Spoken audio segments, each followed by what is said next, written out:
Every single person who has ever joined a cult thought they were too smart to join a cult. The college professor, the nurse, the lawyer, the therapist who literally studied manipulation for a living. They all thought the same thing you're thinking right now. That could never be me.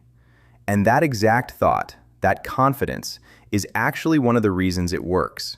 Because cults don't recruit the weak or the stupid. They recruit the lonely, the idealistic, the people who want to belong to something bigger than themselves. And if you've ever felt any of those things, even for a single day of your life, then you were a candidate. Before we go further, let's kill the image you have in your head. You're picturing robes, shaved heads, a compound in the middle of nowhere, Kool-Aid. That's not what most cults look like.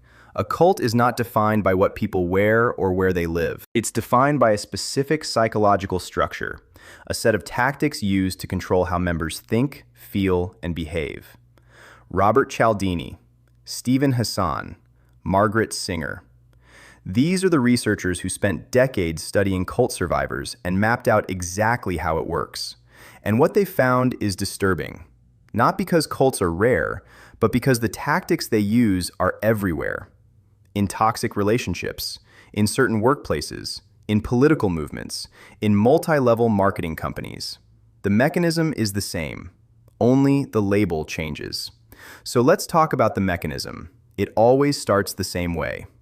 You meet a group of people, or sometimes just one person, and they make you feel like you've never felt before.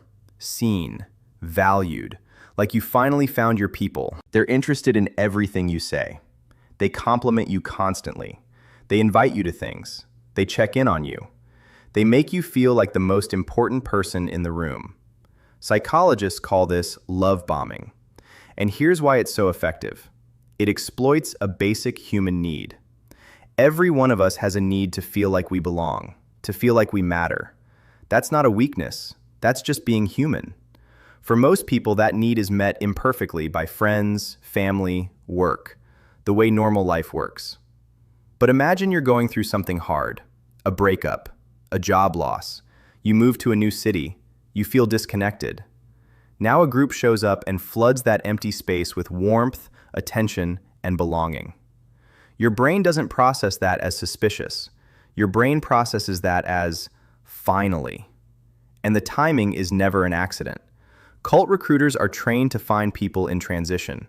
New students, recent divorcees, people who just lost someone, people who are searching. Because the moment you're searching is the moment you're most open to being found. The love bombing phase can last weeks or months, long enough for you to form real emotional bonds, long enough for you to start thinking, these are my people. And then, slowly, it shifts.